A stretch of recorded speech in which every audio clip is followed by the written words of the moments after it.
Buenos días, compañeros y maestra. Soy Oscar y el día de hoy les voy a presentar al personaje que yo elegí para este trabajo. Ficha de identificación.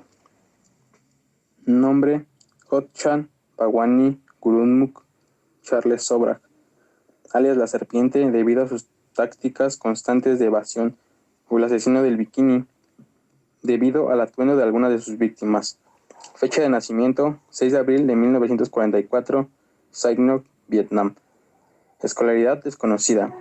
Delito cometido: homicidios dolosos. Usurpación de identidad: utilizaba los pasaportes de sus víctimas para salir de Bangkok a otros países. Número de víctimas: se le llegaron a confirmar 12 asesinatos entre hombres y mujeres, pero en realidad no saben a cuántas personas mató. Se cree que a más de 30. Todo esto de 1970 a 1976.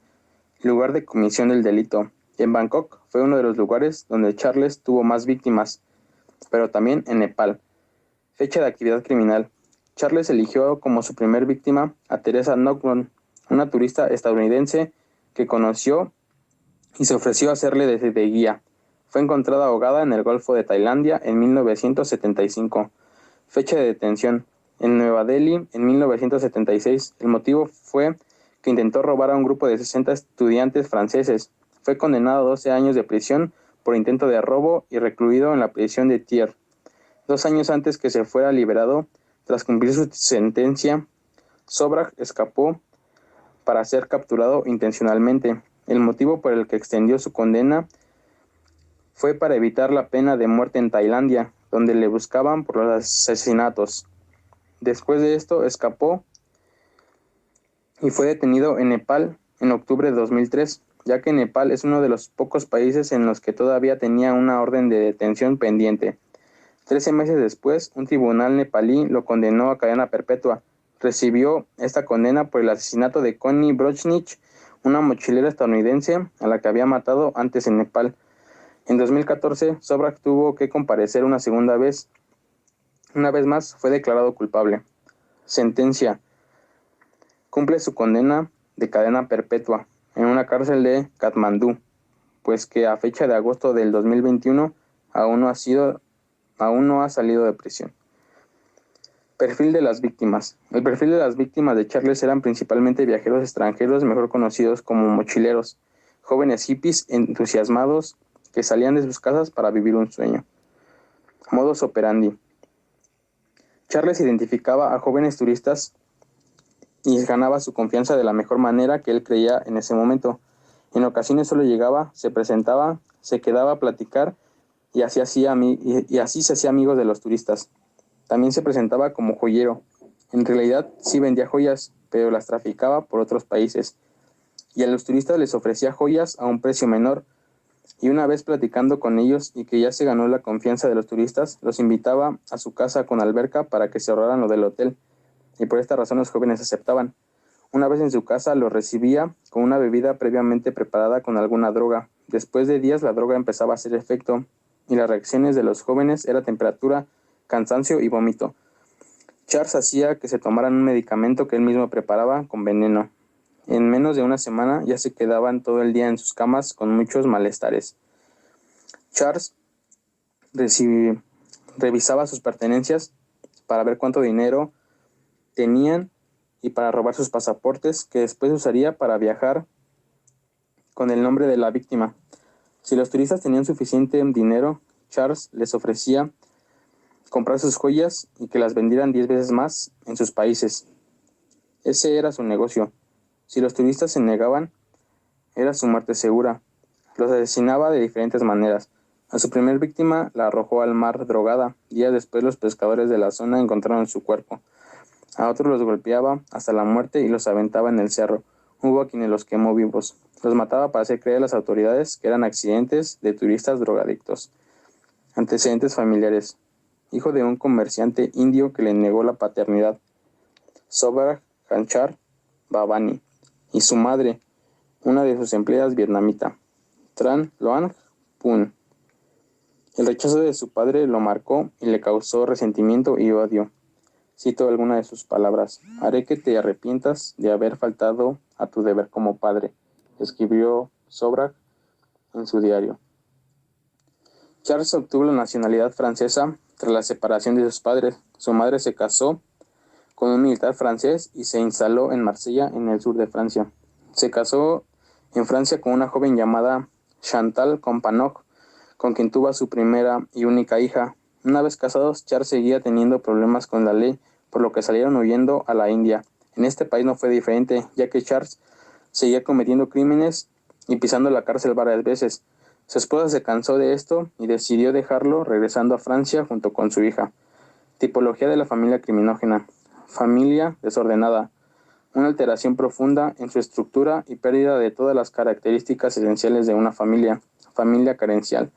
No solo se refiere a los recursos económicos, sino a la ausencia o insuficiencia del cuidado de los padres. Caracterología. Flemático. No emotivo, activo secundario. Sujeto frío, tranquilo, puntual, ordenado, objetivo, veraz y reflexivo. Rasgos que tienden a la criminalidad. Sus acciones son largamente meditadas, preparadas y realizadas. Tipología corporal. Según los rasgos físicos, atlético. Estos sujetos son proporcionados con hombros fuertes y anchos y extremidades fuertes. Los rasgos de la cara son toscos y la cabeza es ovalada. Según el temperamento, el ciclotímico suele tener estados de ánimo cíclicos sin que existan injerencias externas para esos cambios anímicos. Son prácticos, sociables, entusiastas, sinceros y cordiales. Análisis de la actividad criminal. Factores predisponentes. El haber crecido en un país tan conservador en aquellos años. El siendo de origen asiático. Inadaptabilidad al entorno. Sentirse discriminado todo el tiempo por su nacionalidad y color. Preparantes. El rechazo de su padre, quien no lo quiso como su hijo. La vida que llevaba no le era suficiente. Él siempre quiso lujos. El abandono de su esposa junto a su hija. Desencadenantes. Principalmente el dinero para poder seguir viviendo como vivía. El que los turistas no aceptaban traficar sus joyas en sus países. Demostrarle a su mamá que es un hombre exitoso y con dinero a pesar de las discriminaciones que pasaba. Índice de peligrosidad.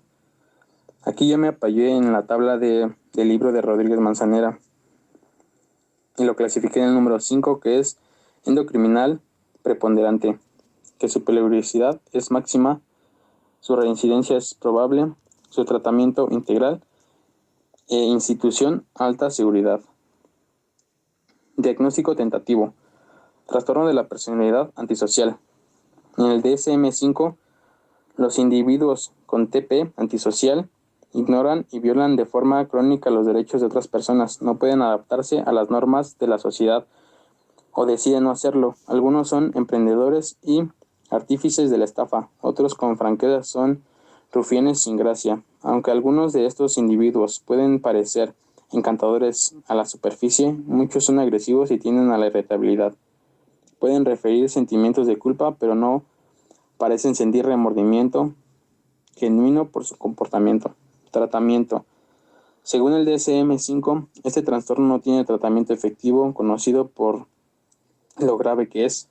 Teorías psicológicas. Alexander y Stubb.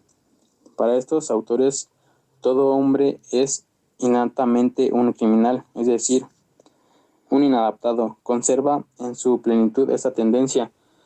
Durante los primeros años de vida, la adaptación del sujeto a la sociedad comienza después de la victoria sobre el complejo de Edipo, en un periodo de lactancia que empieza entre el cuarto y sexto año de edad y termina en la adolescencia, es decir, el desarrollo del individuo sano y del criminal son hasta ese momento completamente iguales, mientras que el individuo normal consigue durante el periodo de lactancia reprimir las genuinas tendencias criminales de sus impulsos y dirigiéndolas en un sentido social.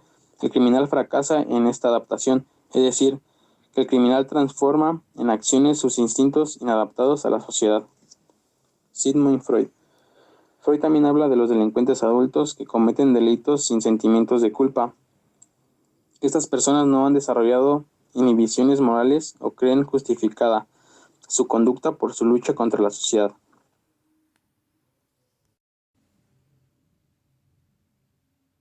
tipo narcisista. No existe tensión entre el yo, el superyo. Lo que principalmente les interesa es la autoafirmación. El yo demuestra una gran tendencia a la agresión o existe una debilidad del superyo que lo conduce a conductas sádicas. Esto sería todo de mi parte. Gracias por su atención y muchas gracias.